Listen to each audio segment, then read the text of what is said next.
Hi, Bill. Hello, Mary. How are you? Good. How are you? Good, It's thank so you. good to meet you. I loved the film, and I'm going to get right to it because I have 5 minutes. Go ahead. Um, so Tony is someone who's seen by some as the villain and by others as someone who, at the end of the day, is very flawed but very human. I want to know what elements of Tony's personality and his story you decided were most important to hone in on in your portrayal of him. Um, yeah, I've played villains for before, but yeah, I would not reduce him to that title. I think he's a man that's had enough and is acting erratically and violently, which of course you shouldn't. But he feels justified in doing so because the world has been, essentially broken him to this place where this is, in his mind, the only rational conclusion. Um, yeah, I don't try to think of think of characters in the way of I want this message or I want this to come across specifically. I try to absorb as much of the character and as I can and have an understanding of the guy, and then I hope that what translates is Yeah. some sort of truth in the context of that character.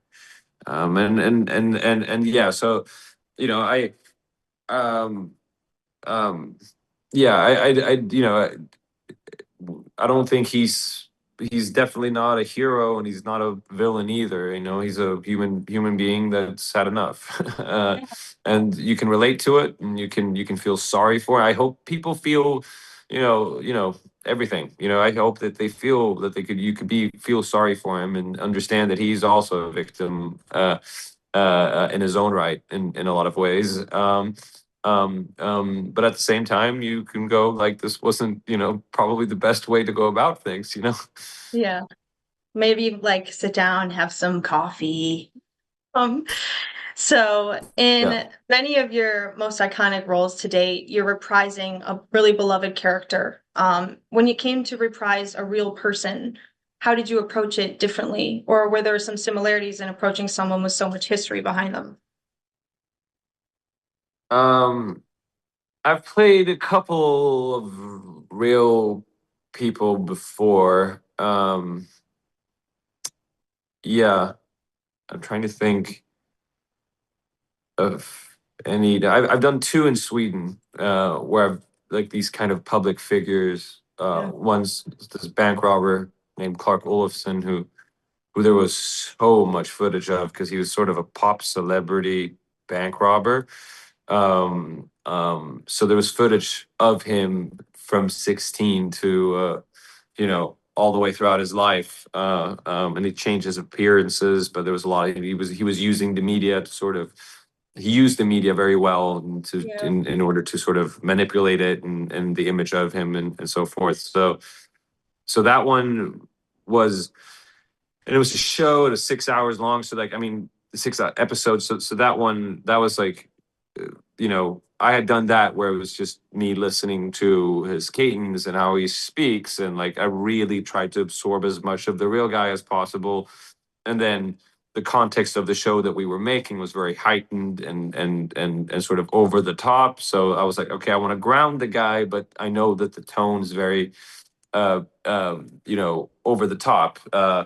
But the guy needs to feel real still, and of course also feel, you know, uh, yeah. I just like to use the real, the real, the source material that you can get from it. And this is the same case with Tony, where there is a lot of footage and a lot of recordings of the whole case, everything from 911 phone calls to the press conference at the end, to the interviews that he did with the radio station and everything. So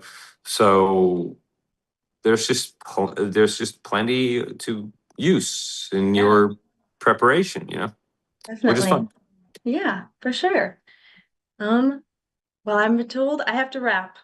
So Okay. it was so nice to meet you. So much for taking the time to do this. Thanks, Mary. Have a great day. You too.